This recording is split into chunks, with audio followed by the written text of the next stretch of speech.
Imagine if you could get a masterclass on how to run a company from zero to millions of dollars a year by just learning about all of the things that don't work.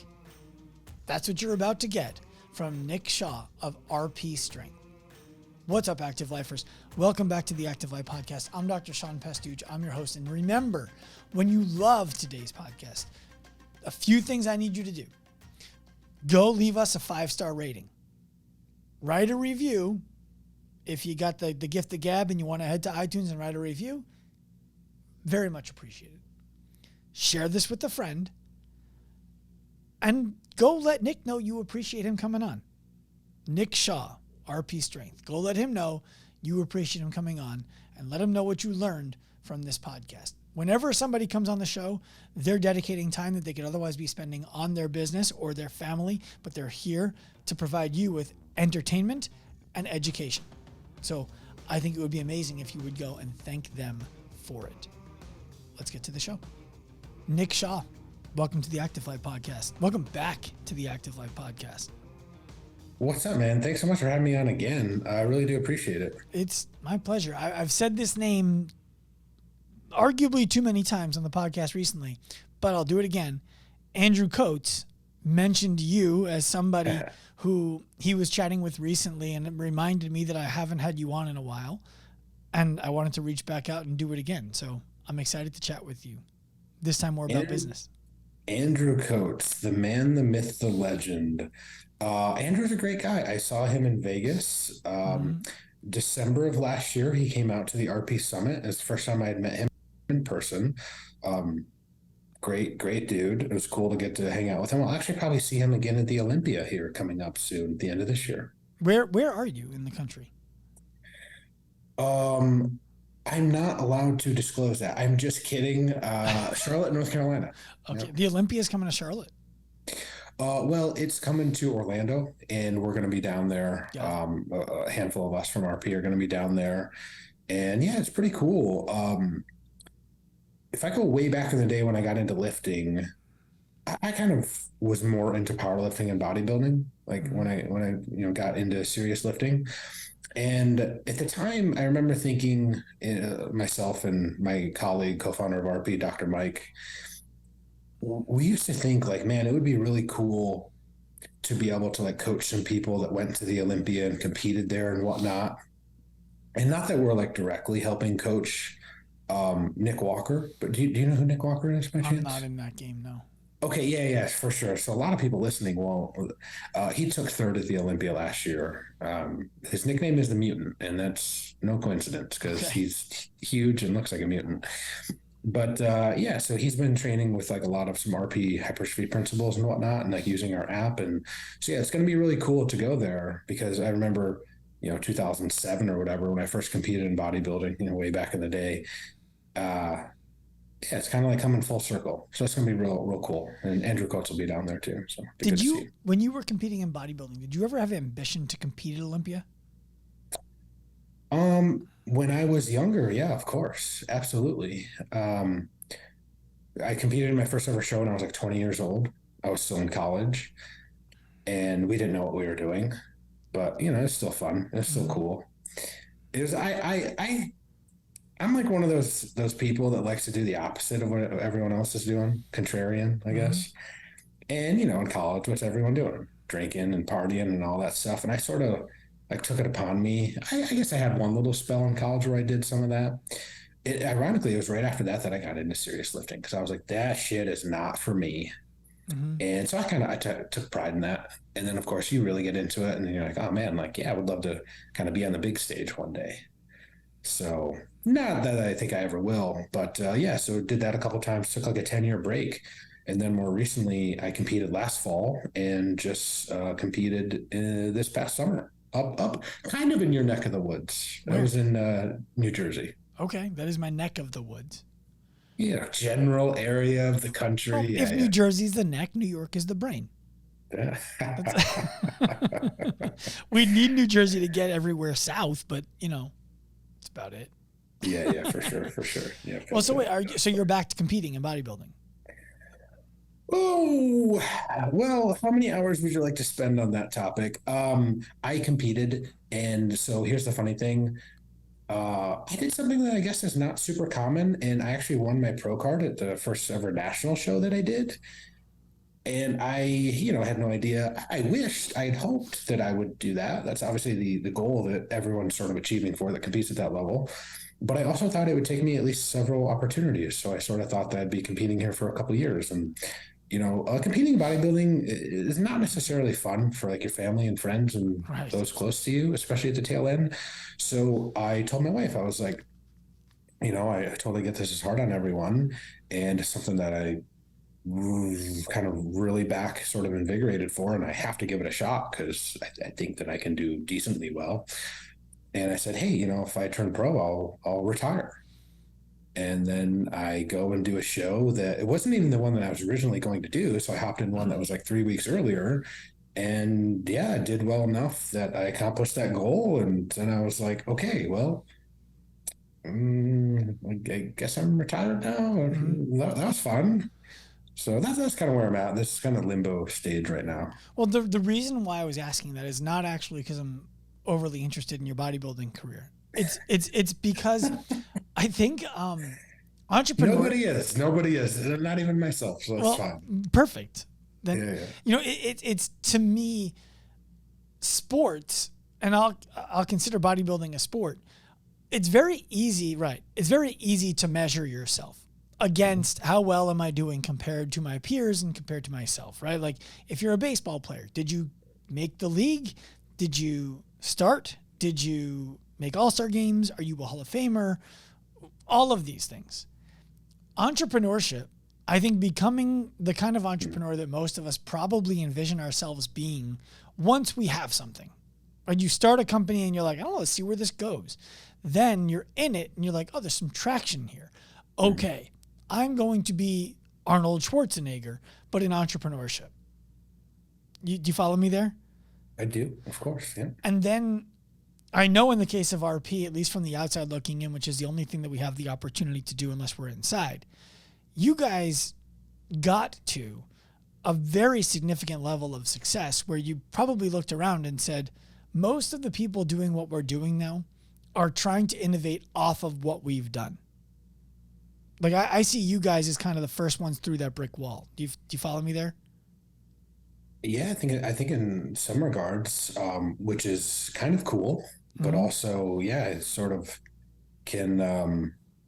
Ho- I don't know if complacent's the right word. Hopefully, I'm not one to get complacent, but yeah, totally. There are some advantages to being first mover and some distinct disadvantages to being first mover. Mm-hmm. So Yeah. Well. So at a certain point, entrepreneurship can either become what you're describing, not fun for the people around you, or anywhere from that to we're all flying on a private jet and we just enjoy being around each other. Right? mhm. Like there's a whole realm of it, but it's much harder to know when you're in it, is what I'm doing working for my long-term goal? Because even if we see revenue going up, that doesn't mean what we're doing is sustainable. It doesn't mean that it's vertically built in such a way that we can build the next thing on top of this thing and continue to grow. Yeah. So we don't know until we run into something. And I was like, oh man, if I want to be more successful, I have to go backwards 6 steps. Mhm. And then I can hopefully go forward past where we are right now. And it's different than sport in that, like, you're deciding that based on arbitrary data and a best guess. Would you agree with that? Yeah. Oh, yeah. And sort of before we got going recording, we were, I think you had led. A lot of people like to know about the successes. A lot of times you don't get to see some of the failures, and vice versa. And I think with what you just said, this is really, really hits home because I think what was sort of a negative to RP was we were pretty successful all along without ever really truly understanding why. we were. And hopefully that makes sense. But we were pretty early in the social media game, and we rode a lot of that, like the Instagram and Facebook, like when we first started. So we've been around for over a decade now, and we first got our start with like Facebook, way back in time when Facebook was a legit source of like organic eyes. Now, forget about it. Right. The So we rode that pre-bots for a while. days. Pre-bots. Yeah. And now, I mean, now you got to pay for everything, of course, which, they went public. That all makes sense. They got to do their thing to make money. Hey, right on. But then we also got on the Instagram train, and we rode that for the longest time until some of those algorithms started to change. And once things change, I want to say in like the summer of 2021, I don't know if you would agree with that, or if you maybe saw some similar Instagram weirdness or whatever. But and it took a while for us to realize it. But when I look back now, because we're a couple of years removed from that, it was definitely a clear like trend and indicator of we didn't have some of the systems and processes in place on the back end to really take advantage of that when we didn't have this sort of golden goose, which at the time was Instagram. And Instagram just kept growing and more eyeballs, more eyeballs, more eyeballs. So it was great for us until it wasn't. And then we had to go, well, what's going on now? And how's this working? How are we going to change? What are we going to do? And it definitely took a while. And we sort of got, and again, like maybe this is industry wide, maybe this is a post-COVID thing, because 2021 was pretty good for, I think, most people in the fitness space. Feel free to disagree if you feel otherwise. And then for us, 2022 was like this, really coming back down to earth. And it was one of those things where it's like, well, was 2021 just an outlier? Or, are 2020 and 2022 more the normal? Is that what we really should be basing things off of? And we probably got guilty of like seeing a really good 2021 and being like, oh yeah, well, like, oh yeah, of course, everything's just going to keep going up, keep going up, keep going up. Because we're also, I graduated college in 2009. That was after the recession. So I had never really seen an economy that wasn't pretty good. And so all I was used to seeing were things sort of going in our favor and going well. And I think that can really lead you to make some assumptions or draw some conclusions that are probably not true. And like I said, it's good until it's not. And then you really have to stop and, like you said earlier, go back a few steps. Like, well, what the hell's actually going on?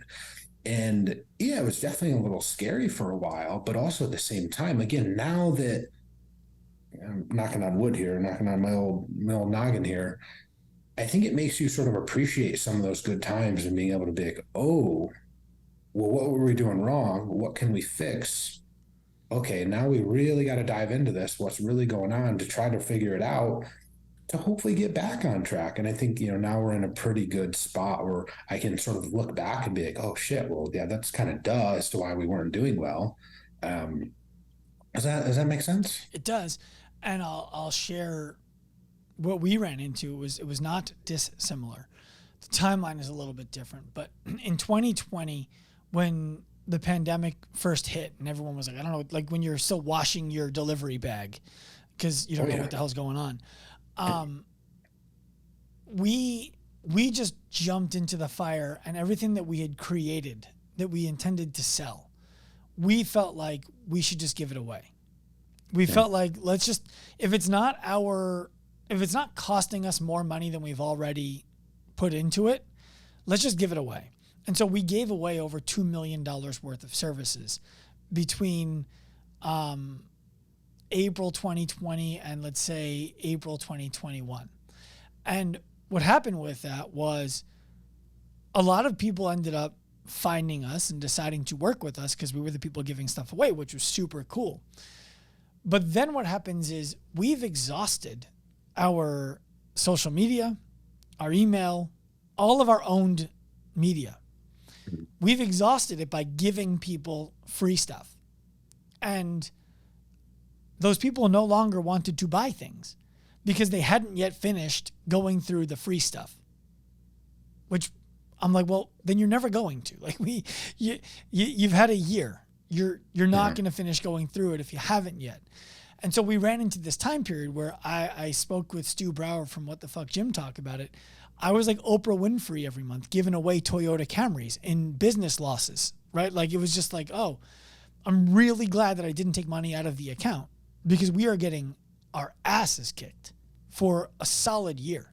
And it was really brutal. And trying to figure out why is this happening. And it was not because we gave stuff away. It was because after we gave stuff away, we did a poor job communicating with the people who we gave it to. And so the conversation stopped. And then when we went to re-engage them, we're starting from a cold point. So we also learned during that time frame. And now we're starting, like, we're back on the up. We're nowhere near where I would like us to be, and we're pivoting the company, which is uncomfortable, but necessary and exciting. And so, yeah, 2022 was the worst year we've had as a company financially ever. Mm-hmm. And like there are moments of it's really uncomfortable. Yeah. A lot of what you said is I can do a lot of relating to that because I think part of our problem was we were so social media heavy on like Instagram, Facebook, always sort of giving away like little snippets of value and education or whatnot, and probably not going as far as you were and actually giving out free services, but sort of that same model, same line of thinking of, give, good things will come back. And we had no back end infrastructure really in place to capitalize on that. It was just like, hey, here's all this social media stuff. Cool. Hey, now go check out our website. And like I said, it worked for a while. And then when it stopped working, social media dries up a little bit and you're like, okay, well, we don't really have the back end infrastructure to really capitalize on a ton of paid ads and all that stuff to really know if like the ROI is there. Yeah, that does start to make things really uncomfortable. And the good news in that all is that it made me really dive into understanding marketing at a higher level. Mm-hmm. Because before it really was just like, hey, social media, hey, here's our website, hey, go check stuff out. And you're like, okay, I mean, that works, especially like when you just want to keep delivering value and you do, you have a good brand reputation and all that, like you're trustworthy, people know your stuff works, all that. Cool, good. But like you said, well, then what happens when those people go to the website for whatever reason? Maybe they try your stuff out. They don't like it. And then you don't have anything to really follow up with all those people. And then it's very much like you said. And then you try to re-engage with them, and they're like, "What are you talking about? Like, no. You had your chance like 3-4 months ago, 6 months ago. Like, what are you doing now?" Same kind of boat. And then you're like, oh, there's a lot more to this. Oh, okay. I kind of see how you can do some things a little bit differently and whatnot. So a lot of parallels there for sure, man. Or even the thing that frustrated me the most is like, wait, what company are you guys? I'm like, you downloaded $1,000 program from us for free. You don't remember the name? Like, you don't remember doing that? No, I don't. Oh, like that's when I realized we can't give things away without making sure the people who we're giving it to are being supported after they get it, because otherwise they forget who you are. They use it wrong. They don't use it at all. And no matter what they do, they are not creating a mindset around, you're a really valuable company for providing me this thing. You're another company who gave me a free giveaway. It's a lead magnet like anybody else's. And I'm like, no, like a chart that tells you how to track your macros, no disrespect to what you guys might or might not have done, is not the same as teaching you how to assess a client and how to monetize what you find on the assessment and how to help the client overcome the things that they were struggling with before. Those aren't the same. In live calls, those are not the same thing. And you forgot. So we also learned a lot of lessons there. I'm curious, did you ever get to the point, let me rephrase that.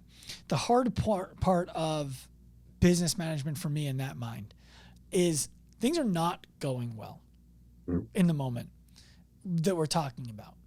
And the last thing you want to do is go online and be like, hey, we're struggling right now. Like, anybody want to step up? You've been on the fence. You want to be a client? Like, give us a shot right now. Yeah. But you have to go out and put on this happy face and be confident, because nobody wants to invest their money in a company that lacks confidence in the moment.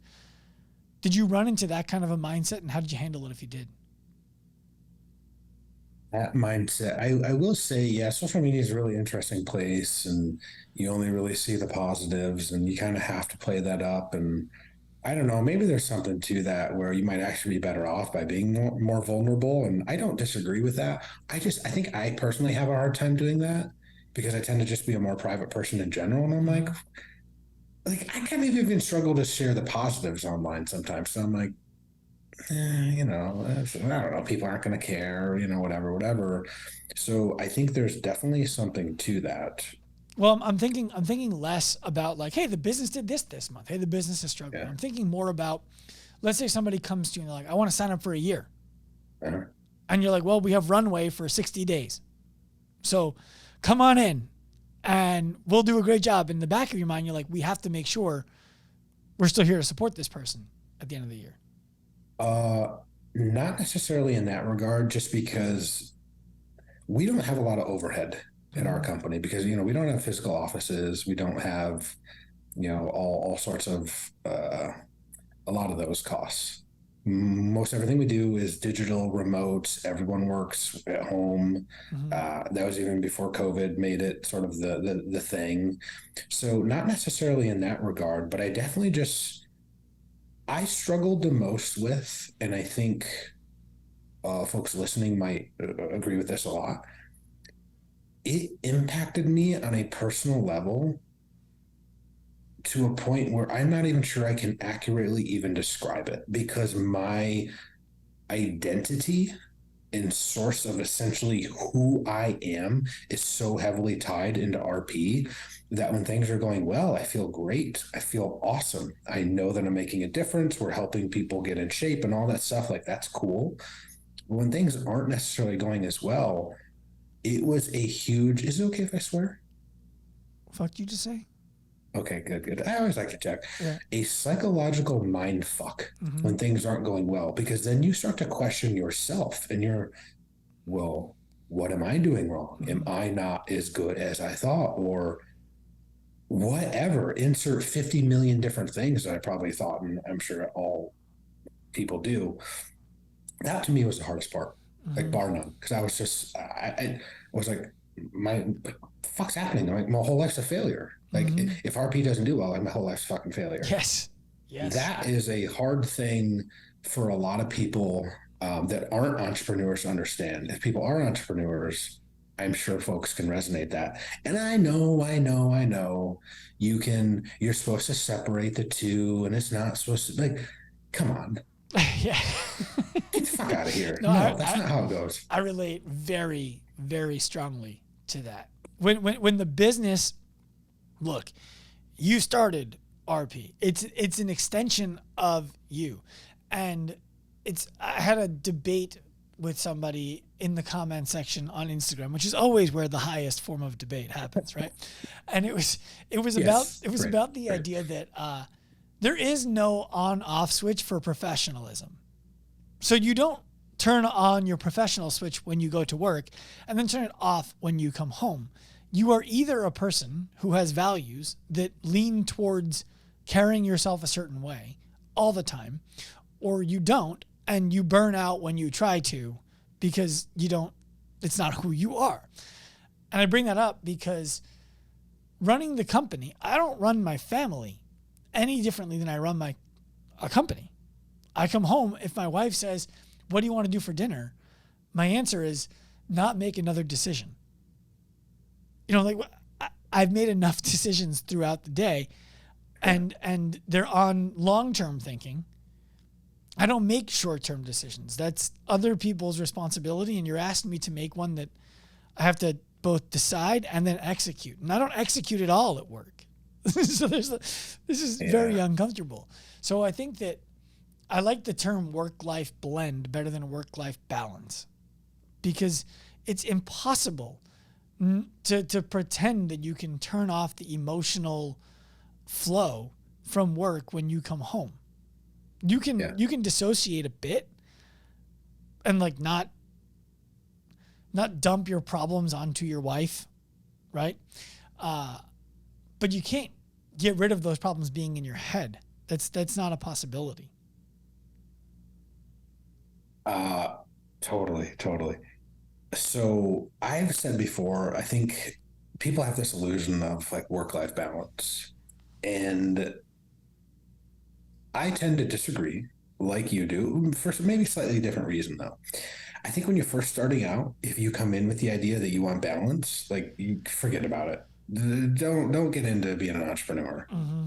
Like you go head first, you dive into the deep end, it's sink or swim. There's no balance there. You have to be crazy in order Mm-hmm. to succeed. Right. Let's take that, fitness analogy. If you really want to go way overboard, the same would be for a CrossFit Games athlete. There's no balance there. Mm-hmm. No balance. Bodybuilding is probably even more extreme because listen, all bodybuilders are, crazy. Mm-hmm. I'll freely admit that. And my hands up here as well for wanting to do that. So no balance. Maybe eventually someday, like you said, you don't really execute. I agree with that. That's a little separate line of reasoning we could sort of dive into a little bit more. But for me, the balance came a little bit later, and not total balance, right? Because it's 24/7, 365. My brain's on RP. That's just what it is. It's like what you said. It's an extension of me. It is who I am. It is a third child to me. I have two Mm-hmm. kids. RP is my third child.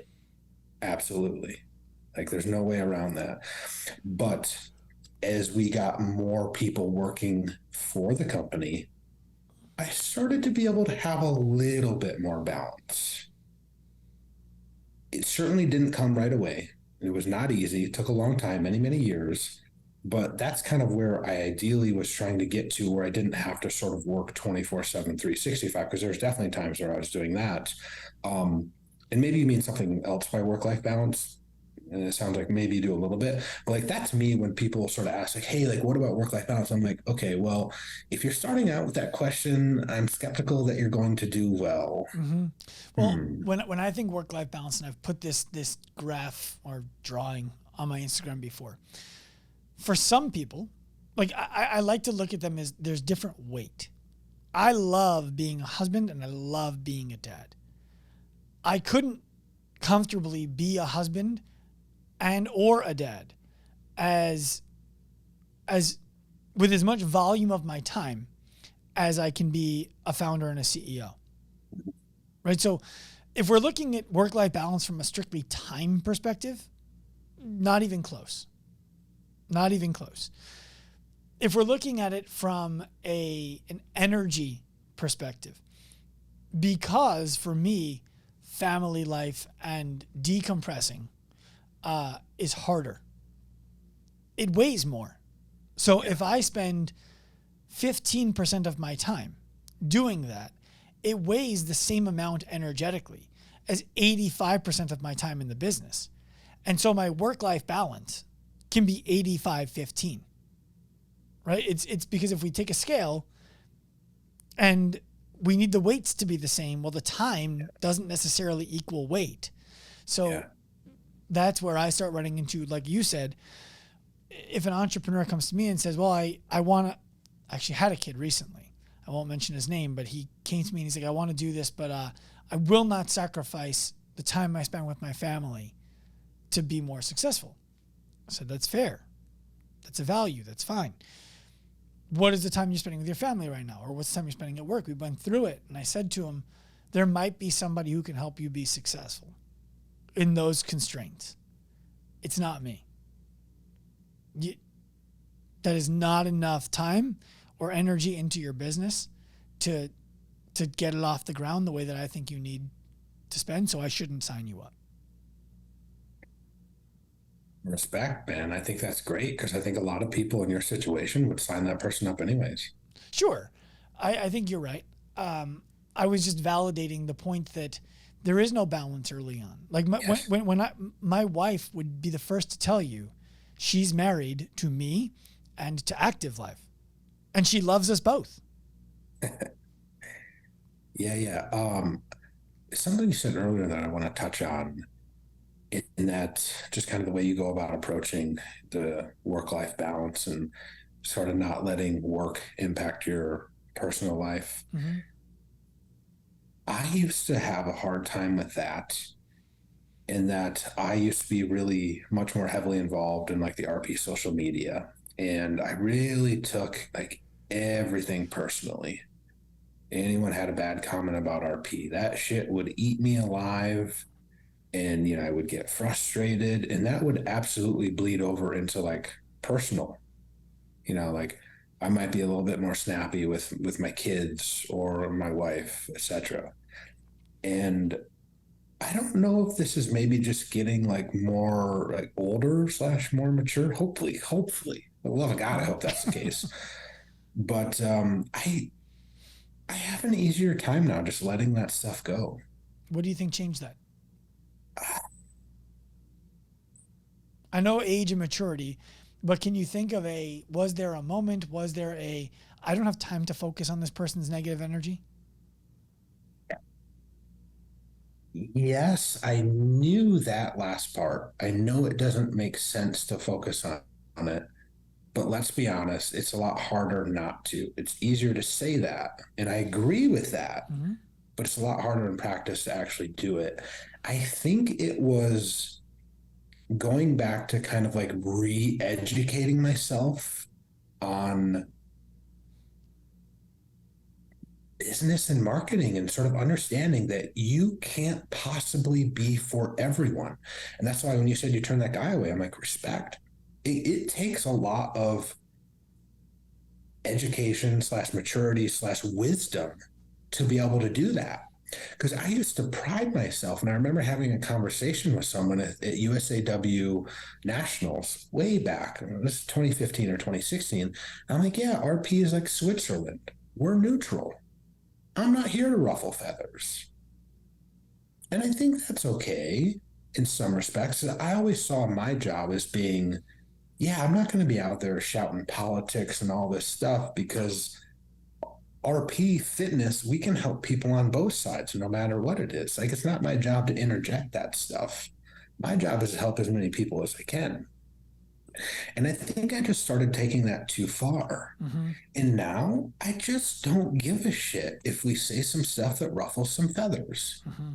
We're not for you. Yeah. We're not for Gen Pop folks. Mm-hmm. No. We're for people that are serious about fitness and serious about results. If that's not you, nothing but love and respect for you. I can recommend people that are going to help you. That's not us. Well, and I think that when you say it like that, I hear what you're saying there.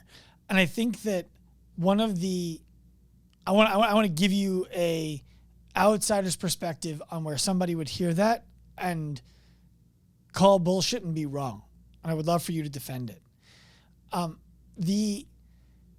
Anybody who is working out, I think, and watching what they eat would say, Nick, are you saying I'm not serious about results? Like I'm trying to eat right. I'm trying to work out right. What do you mean I'm not serious about my results? When what you're saying, I believe, is we're looking for people who are chasing effectively diminishing returns.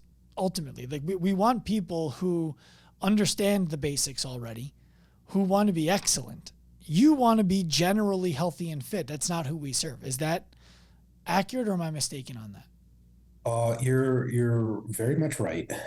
When you're so far to the extreme, in this case in fitness here, and like wanting to work with sort of the top and the elite folks, it's really interesting because you absolutely can work with the other folks and the beginners. Like that, in fact, that's kind of the easy part, because there's a ton of low-hanging fruit.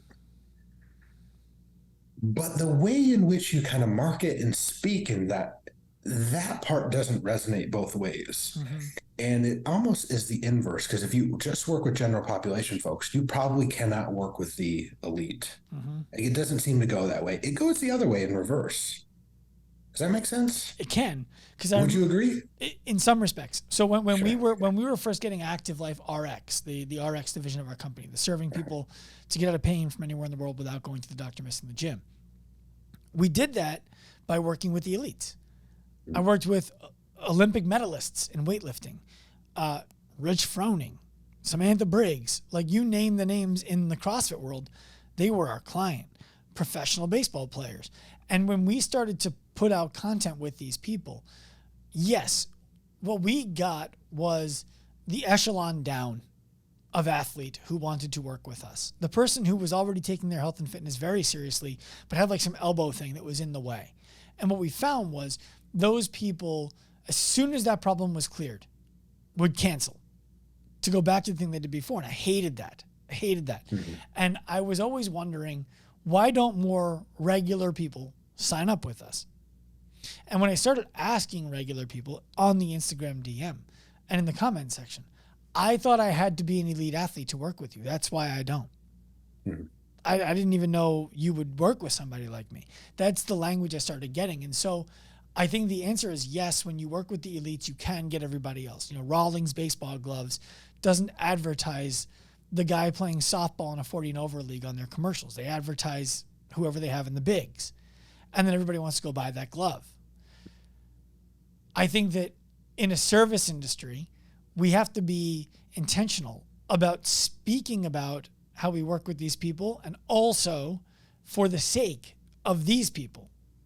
And we didn't do that well in the beginning. Yeah, I mean, so we definitely tried that. And I call this the allure of the 1%.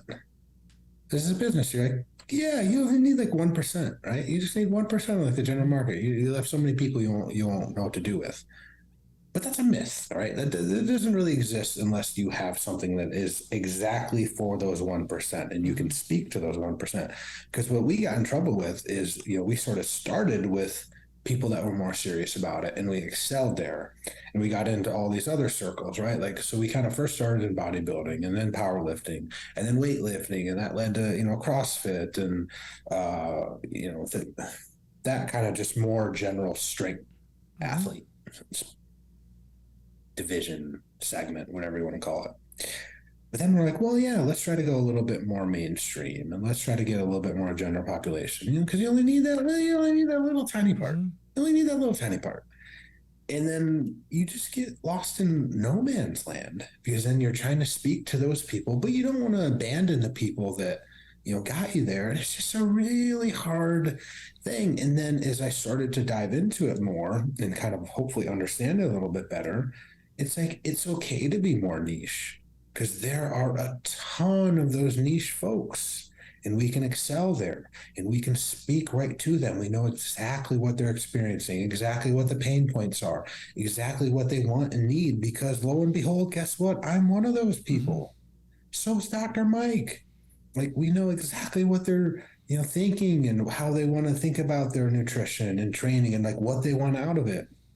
It's just a lot easier. So for me, that's been the coolest part. And I do think kind of knowing that and having that freedom that we're not for everyone goes back to how I started to separate some of that stuff and be like, yeah, like some people are going to say that RP is too extreme. You're right. Because like, you shouldn't be using it. Yeah. You shouldn't. That's fine. I'll freely recommend you go get MyFitnessPal or something. Like, just use a little tracker, use it as a food diary. That's totally cool. Use that for a while, and then when you're like, oh, this is cool, I want a little bit more, boom. Right. That's where we come in. You have to want more for RP to make sense. And so if you try to do it, like if you're just trying to eat a well-balanced diet and be active, RP is not going to be the product for you, because you guys are trying to help people get to a level that person isn't interested in achieving. And so it becomes invasive, where if you are trying to help the person who wants to get to that level and you're offering services that just help somebody be active, you don't meet the needs of the market who wants to be excellent. Yeah. My buddy, Dr. Mike's really good at analogies. And as you were saying that, I was trying to think of one in my head.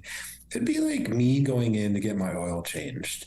And, Jiffy Lube down the street or whatever, they're like, hey, man, we're going to like get your engine souped up, and like, you're going to have a V10, and you're going to be rocking it. And I'd just be like, whoa, whoa, whoa, whoa, whoa, bro, I just need my oil changed. Same kind of thinking. People that just want to start eating better, cool. Like, I could give you a couple tips, but to use our apps, you need to have that baseline understanding of, what are macros, what's roughly nutrient timing, like what's hypertrophy, what's a mesocycle mean? you don't know those words and terms, hey, no worries. We got nothing but love for you.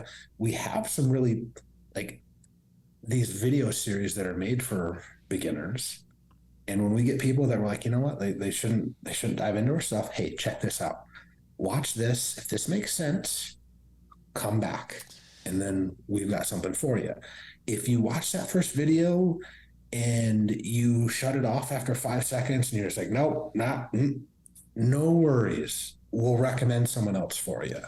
And like, I think that's pretty cool because then you can really be comfortable with who you are. And then you don't have to, social media, you kind of have to like fake it sometimes. Like you were saying, man, you go look at my social media right now. All it is like me training and like posting food pictures. This is stuff that I do on a daily basis. It's the most authentic, the most organic stuff that I can put out. And guess what? The people that like it, they like it. If people don't like it, no worries. You don't have to follow me. Well, you only have to fake it if you're trying to be everything to everybody. Yes. And the I talk with gym owners and trainers about this all the time. When they have something in their bio that says something like they try to actually niche down. They'll say like 39 to 65-year-old hard charging professional men who are fathers. And I'm like, hold on a second. Are you telling me you wouldn't take a 38-year-old who sold a tech company and is retired with all the money that they ever need and they want your help? No, of course I'd take that person. Okay, then everything you wrote is bullshit. Because you don't need a 39 to 65-year-old hard charger who's a father of two and only has limited time. So start thinking about the personality and the attributes of the person you want to work with, and then stop worrying about how old they are, what gender they are, how many kids they have, what they do for a living to take them as a client. What I'm curious about from you is you run the social media for RP or not anymore, Nick? Not anymore. Okay. So even so, there was a moment in time when you and Mike probably looked at everything and you're like, dude, we're contracting because we're trying to grow the range of person we're talking to. We have to go back to shrinking the range of person we're talking to so that we can grow the company. That's a scary moment in some ways because you're betting that you're right and that the reason you're not getting clients at the rate that you used to is because of the language that you're using and not because of some market shift. Can you take me through what it was like to make that decision and start changing the language back and undoubtedly ostracize some of the new people who had started to follow you? Yes. I'm going to do my best to recollect this. But even internal conversations, because it is that allure of the 1%, and you're like, we need to grow, we need to grow, we need to grow. So we need more people, more people, more people. Yes, more people would be better on average. But if those people coming in don't know what the fuck a macro is, they're going to be the ones that take that 2-week free trial on your app. They use it for about 30 seconds and they go, oh, nope, not for me. That is your one and only chance with those people. You will not get them back. Those are not MQLs, marketing qualified leads. Those are just leads. They're not the same thing, right? We don't want those people. So let's go back to the drawing board. Let's search for the people that we know are more interested in our stuff. And how do we do that? That's what we're interested in. Those are some very hard conversations because it is very scary because it seems counterintuitive. You mean we're going to get more by doing less? Okay, that seems really weird. Let's just go get more because more is more. Well, not necessarily. More is more when they're actually, qualified leads that are interested in what you have to say, because I can go pull 30 people from random small town in like Kansas that don't work out at all. That is square peg, round hole. No, thank you. I will go take the 30 people that are already going to a gym and, watch our YouTube videos. Hey, sign me up. How do I get more of those folks? Hell yeah. Yeah. I remember having a conversation with our media guy who I'm going to give a compliment here, and he'll remind me. So good on him. I wanted to grow internationally faster. And his thing was, you understand that there are 300 plus million people in the US. All of them speak English, and there's more money in the United States than there is in any other country in the world. I said, yeah. And he goes, do you think you have all of them?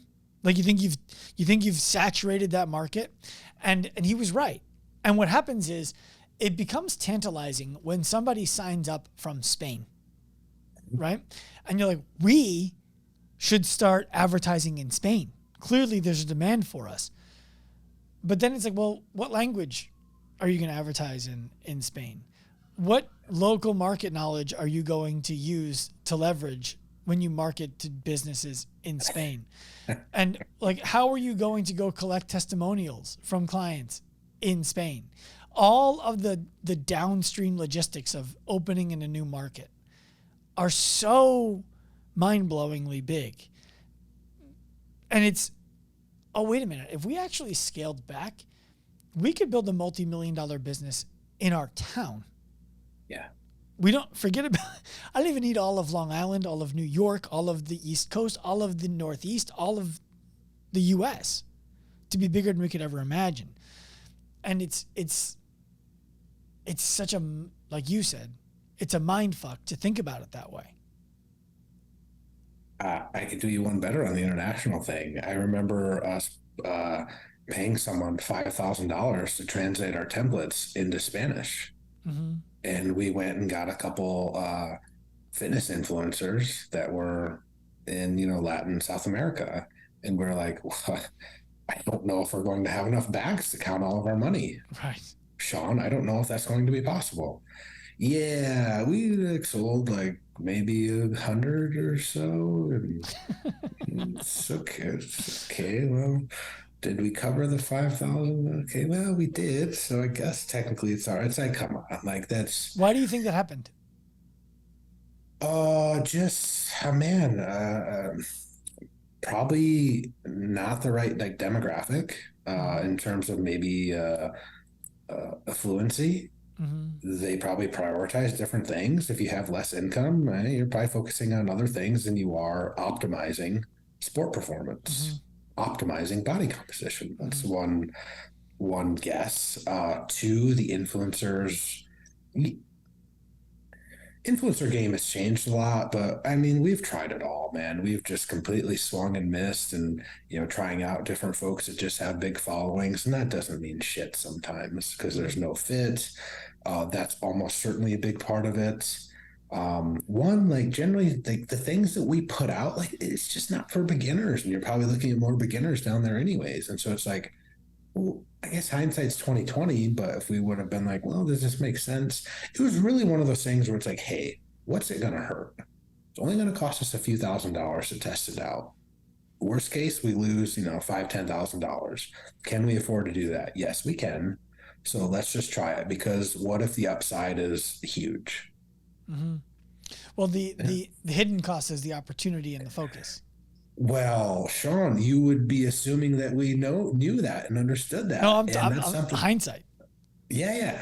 And you are 100% correct. And it has taken me a really long time to realize that, excuse me, that sometimes less really is more. Mm-hmm. And that by trying to do more things, more products, spread more horizontally, you're not actually doing yourself a favor. You'd be better off doubling down on the couple things that you have that work really, really well. And that was some advice that I literally just got in 2023 that started to make sense to me. From who? Mr. Hormozy and his lovely wife. Okay. I think. Do they work with you?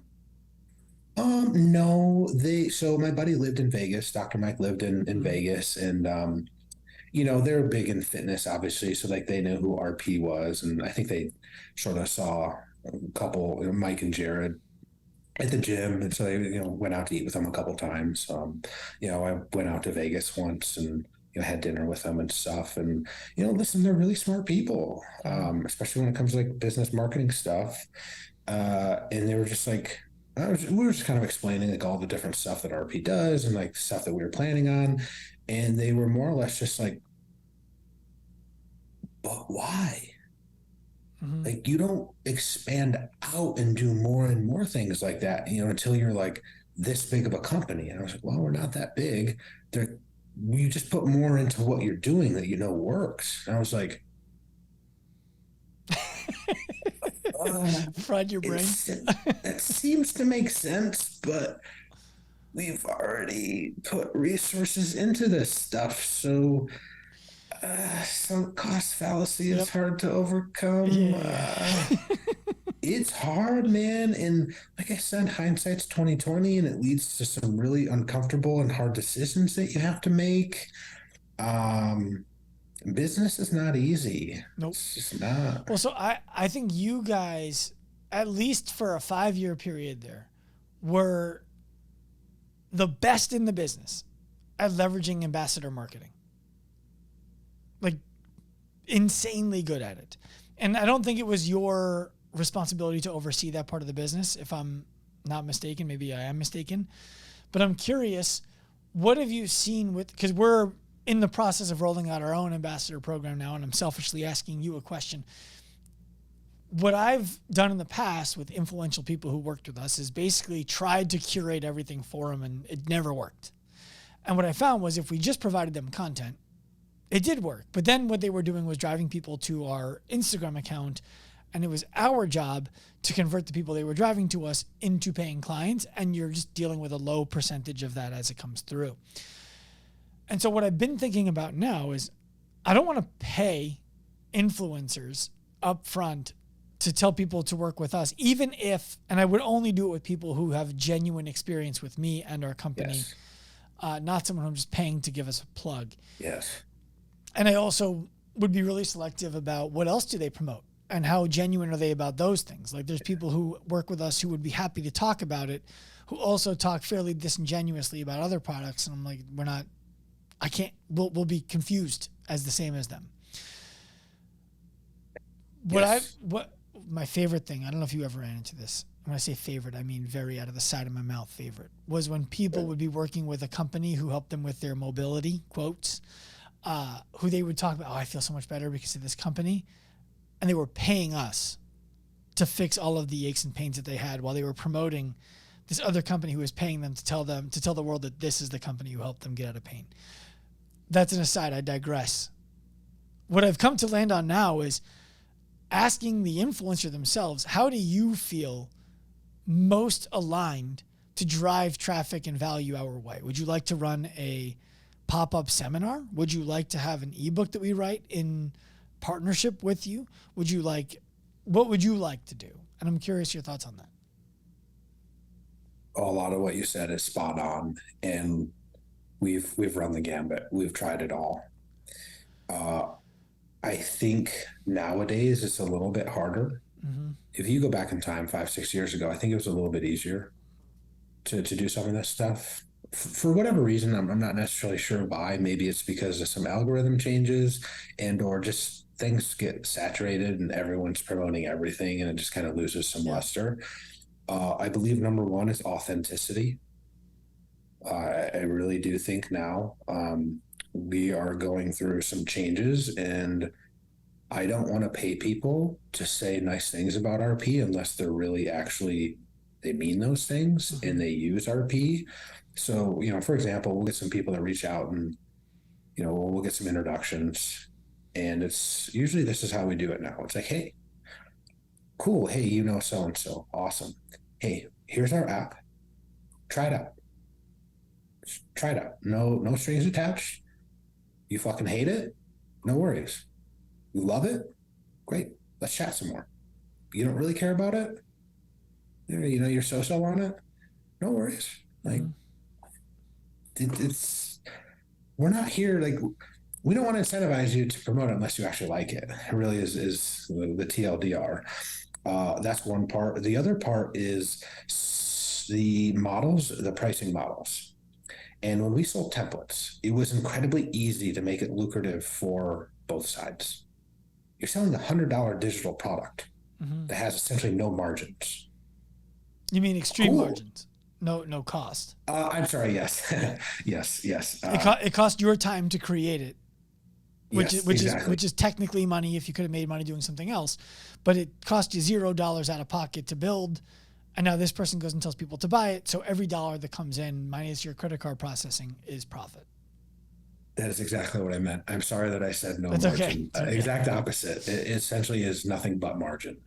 And so in that regard, it's like, cool. All right. What percent do you want for doing that? Do you want 20, 30%? Awesome. You want a discount in there too? Cool. We can do that because we still make a lot of money ourselves. And so that changed when we introduced the apps. Now you got to cut Apple and Google in, and it's only 15 a month. Well, then it just doesn't make sense anymore. And then it just makes sense. I will say the one thing that we were always pretty good at along the way was if you have conflicts and that you do nutrition coaching or something yourself, we're not going to work with you. Right. And like I said, we even tried that 1 or 2 times. It's like, yeah, okay, well, you coach 10 people, but you can only work with this many people. So you can also we've tried it all. We literally tried it all, right? You try different things and see what works. And it just comes back to being authentic, organic. You use it yourself and you just know that it's a good thing. And then it's the easiest stuff in the world to promote, which is why now like my social media content is super easy. It's like, hey, here's me training because I did this today anyways. Like, right. There you go. How does RP make money now? Is it the app? Is it one-on-one coaching? Where is your revenue derived from? Apps. So it's mostly. So it's the $15 a month subscription to the app. Well, so funny enough, so now it's 20. Okay. Our hypertrophy app is $34.99 a month. Okay. And there's no longer free trials. Okay. Why'd you get rid of them? Well, Sean, I'm glad you asked. Because we would have a lot of people that would try them out, and for 2 reasons. One is entirely on us. Our products were a little too hard to use, especially for beginners and people that didn't already kind of know what they were doing and or were familiar with RP in some way, shape, or form. They'd look at it and be like, nope, this is too much. I'm out of here. Fair enough. Our fault. Second is fitness is inherently a very hard thing to do to get in shape. It's not bullshit.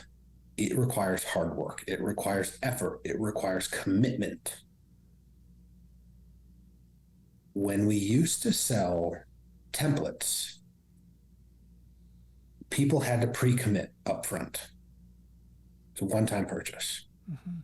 So you put some money down. You put skin in the game. Sean, how many times have you given out your services for free? Maybe a little bit different with what you do if you're in person doing stuff. Correct me if I'm wrong here. Well, we had templates for a while. Then maybe you can relate. I would love your feedback on this. You give them away because you're like, yeah, of course you can use this. What's the percentage of those people that actually used them and valued them? Nick, how far down this rabbit hole do you want to go? Fuck. Okay, we can go as far as you want because I got tired of doing that shit. Yeah. And I'm like, you know what? Hey, athlete influencer with 1 million followers. No, I will not do your diet for free because you're not going to appreciate it. You can pay for it. Yes. And then if you like it, then you appreciate it. Then we can talk about how we can compensate for you. But I'm not doing this shit for free. Right. No. We had that problem. And even when people paid for our subscription, we ran templates as a subscription. Okay. $39 a month. We did it for like 2.5 years, and we were generating over $50,000 monthly in revenue, which most of that's take home. Yeah, that's good. And in youth and haste and stupidity, when I figured out that less than 10% of people who were paying us were using it, less than 10% of people who were paying were using it. And less than the 10% of the 10% were finishing a program. Because I went to go for testimonials. I'm like, I'm going to call all the people who've done it. We're going to get testimonials. It's going to be a $500,000 a month product. I canceled them. I said, I don't want to be the Planet Fitness of templates. So let's just send everybody the PDFs for free and cancel the program. Hindsight, maturity, business experience was, hey, Sean, you had $45,000 a month in net revenue. You could have put 5, 10, 15, 20, 25 into making the product better and having people want to use it more often, which would have grown it, and you could have felt better when you went to sleep at night. So it was a mistake to cancel those programs. It was frustrating in the moment to be like, why are you buying this and not using it? I don't want to brag about being so great the way the Planet Fitness brags about being so great. I want to brag about being great because everyone's using it and getting great value. Yeah. And or it could have put some of that money into just like improving some of the follow-up flows. That's what I'm saying. Yeah. Yeah. Oh, okay. Yeah. So yeah, kind of same idea there. Yeah, totally. That all makes a lot of sense because it's not necessarily how many people start, but how many people finish, because that's where you get to the end of the customer value journey, and then you get the referrals and positive word of mouth and all that stuff. Like that's what you want. Yep. That's the best thing in the world. And a lot of that's kind of how we sort of grew organically anyways, for however number of years, because you just get people using the templates. Well, And I actually remember like when we first released them in 2015, they didn't like sell gangbusters right out of the gate, because this is the first time people had really ever done that, and they were ugly Excel files. Like, come on, get out of here. But a few months later, when people started talking about them on social media, that's when we started to see this uptick. And I was like, oh, wow, that's really cool. That's where it's at. Isn't it crazy that we sell stuff that's readily available for free everywhere, but even in a template form, like you can get workouts and nutrition plans for Men's Health for free, but they're not as valuable as the one that you pay for, not because of the information, but because of the way it's set up that allows you to actually use it and hold yourself accountable and actually track your progress to make sure you're being successful. And the value of paying is a value in and of itself. If you don't, like you were talking about the free stuff, I'll always remember, I was working with one of the best, like if I said this person's name, everybody knows this person's name. So I won't say this person's name. Sure. Everybody knows this person's name. We were going to do a seminar. This person said, do a seminar at my place. If you do a seminar at my place and I sell it, you'll have to bring your whole staff. Everybody in the world will want to come. Great, let's do that. So I said, do you want me to write copy for you? Like, because I don't even know if you know about the seminars. It doesn't matter. I'm just telling people to come, they're going to come. Okay. So I'm not sure how many staff to dedicate to the seminar, right? Because we want to have at least one staff member per 10 people. If this person puts 100 people in the seminar, I need at least 12 staff, right? Because when the group gets bigger, now you need someone managing the flow and all of that. 2 weeks before the event, this person had sold 4 registrations. 4. And I said, hey, I'm either going to cancel this event or I'm going to sell it myself. And they said, yeah, you can go ahead and sell it. Didn't go the way I thought it would. So how many people did you end up getting? 16. Which look, at $1,000 a head, 16 people. I brought a video person and one other staff member. We made out. We did well. Sure. But not what we anticipated. Not what we anticipated at all. Yeah, that sucks, especially because there's the unknown. Like at least you didn't whatever prepay for people's flights or stuff like that, or at least hopefully you didn't. No, it didn't. I was in the mind that we would either get to 10 people minimum, or we would refund everybody and lose the credit card processing fees. And if we got more than 10 people, I could afford the last minute flights and hotel stay to get these people out. And so that's the route that we went. And I was like, if I break even on this one, it's fine. I would still want a relationship with this influencer because they're a good person. They just weren't able to do what they thought they could do. And so it was what it was. Try all sorts of stuff. You'll learn lots over time. Yeah. So I'm curious, Nick, we're coming towards the end here.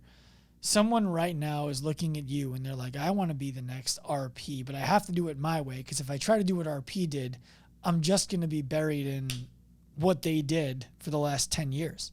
I have to start somewhere else. You just exited RP, you sold it, and you're not allowed to use that money to start a new company. Okay. How are you starting a new company? What are you doing for the first 3 months? Uh, so no, outside money, I am, well, let's assume it's in a different industry, whatever, Sure. than fitness, then. Okay. I better sure as shit love what I'm doing, and I'm going to document and record basically every single thing that I do to start putting out content just every single day. How do you Just, document? Because I hear people say that all the time, and I say that all the time. yeah. And I just got out of my meeting before this, was with a guy running for office, a local politician. And he was talking about how hard it is to put content out. I was like, no, you're just trying to create a million pieces of content instead of creating one really valuable one and using it a million different ways. So I'm curious, when you say document and share it, how would you do that? Oh man, I'm gonna make a really terrible example analogy here. Let's say I'm creating widgets, or I don't know, or Mm-hmm. building Legos. I don't know. Yeah. Pick whatever you want. Steep competition. Steep company. I bet there's really some crazy competition out there in Lego building. I would sort of write. I would make a list and be like, okay, like what are some questions that people would ask about building Legos?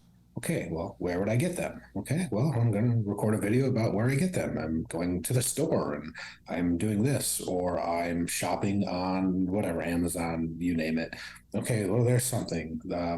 Okay, cool. Now here's me unboxing it and starting. Okay, well, oh, now here's first pain point. Yeah, I'm on step 14 and I can't tell if does this go under? Does this go over? Like some shit like that. I would do that.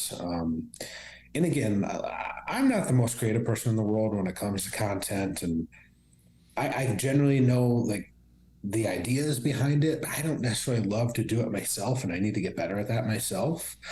But yeah, if it's just something you authentically and organically do every single day, I think it makes it a little bit easier. So it's hopefully got to be something you really, really like, not just something you're trying to just make money on, because it's going to be pretty tough to go and film legit content around that. If it's something you really like, then you just like, hey, here's me doing this, here's me doing this, Mm-hmm. here's me doing this, and that's how I would start. I think that's at least a good start. That's what I would do if I didn't have any money.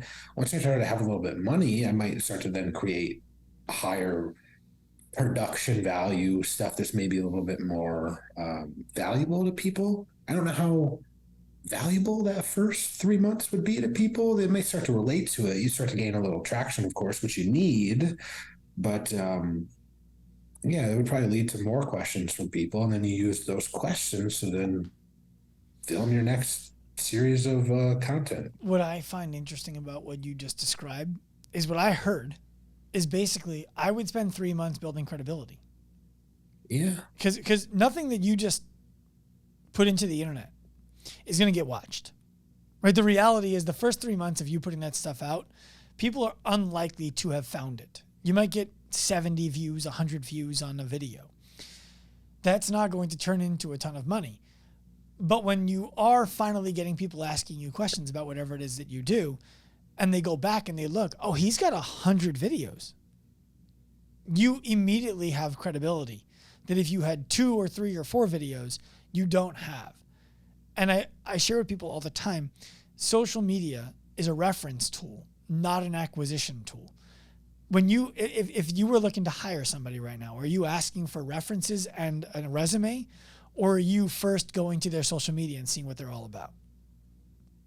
Yeah. Right? Your social media now to me is a resume.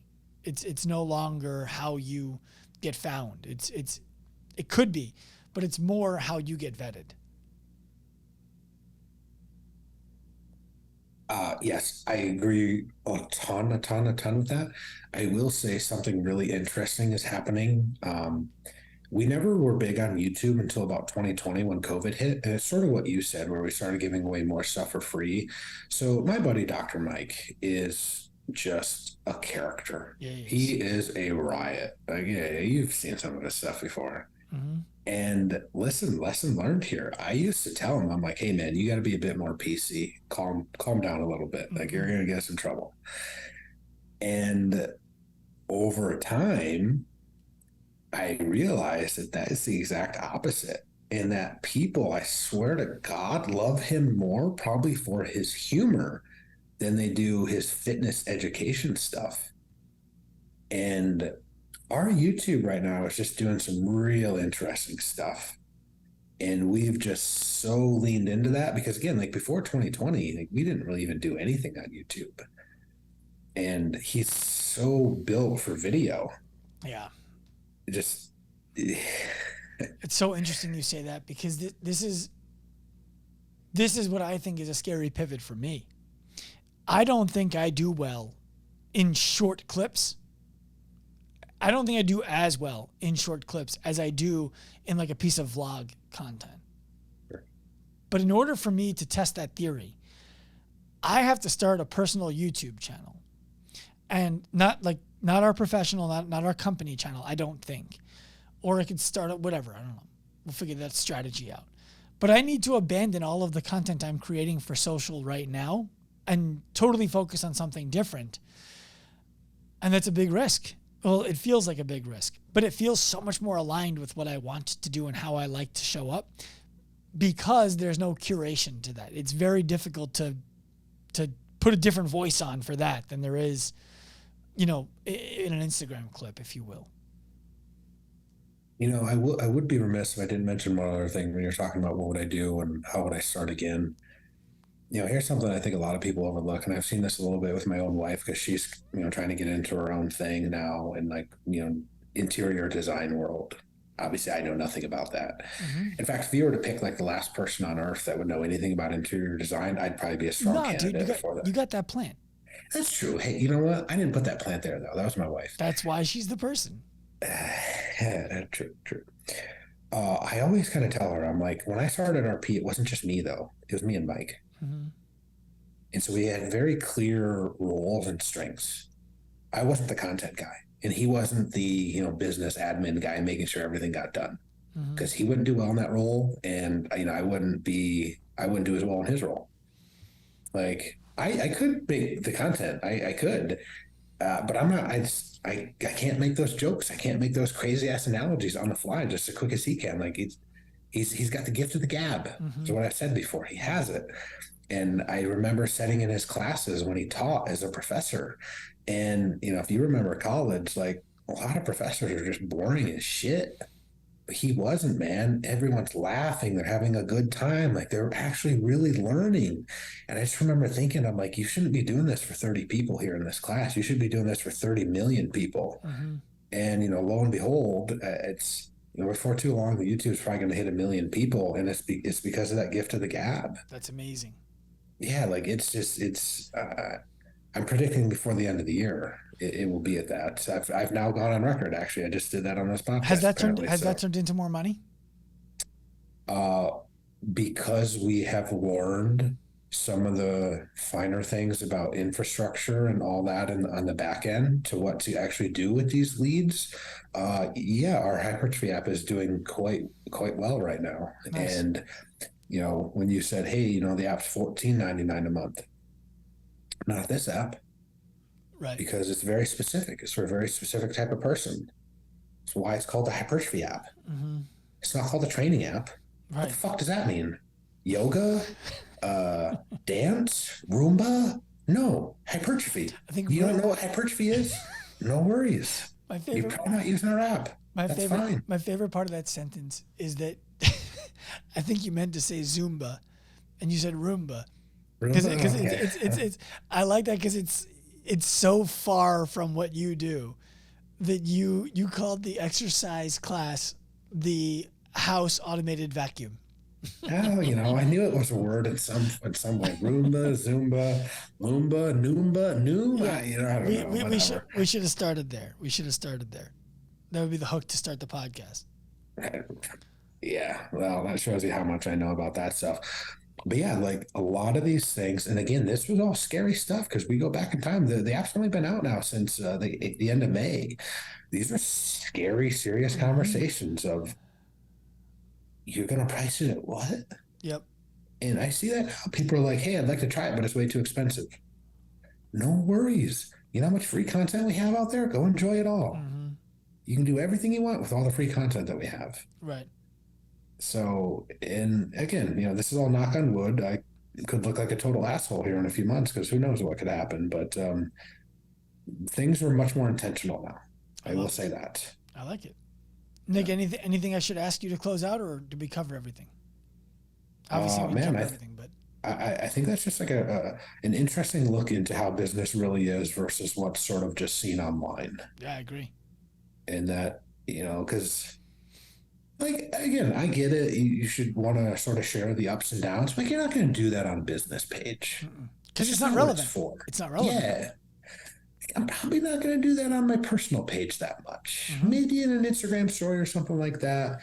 I don't know. Again, that's just maybe me and like my personality. I'm a bit more like introverted naturally. No, I think it requires too much nuance for social media. Because if you say like, hey, we had a really bad month, that could be true and not affect the company at all.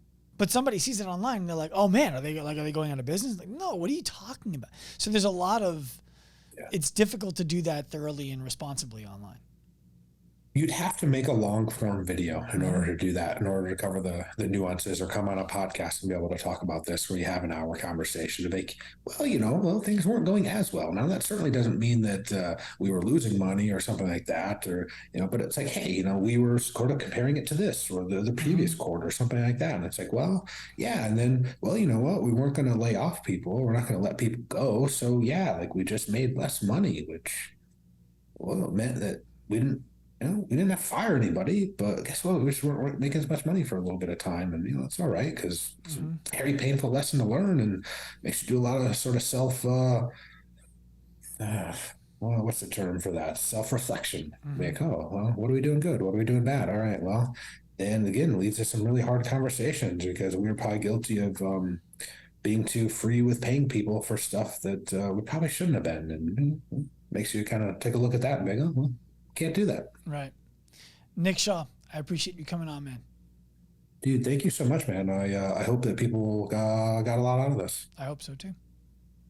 Thanks for having me on. My pleasure. I hope you enjoyed this episode of the Active Life podcast. Please remember, give us a hand, rate it, review it wherever you listen to shows. We are on a mission to humanize the healthcare industry by professionalizing the fitness industry to empower the individual to live a life unlimited by the way that their body looks, feels, or performs. If you are inspired by that mission and want to jump on the wagon, find us anywhere. Active Life Professional on Instagram, Active Life RX on Instagram. Come to me personally at Dr. Sean Pastuch. We want to welcome you onto the train. We want you to be a part of the mission. We want to offer you the opportunity to pursue this right alongside us. We're inspired by your effort, and we hope to help you in your journey. Turn pro.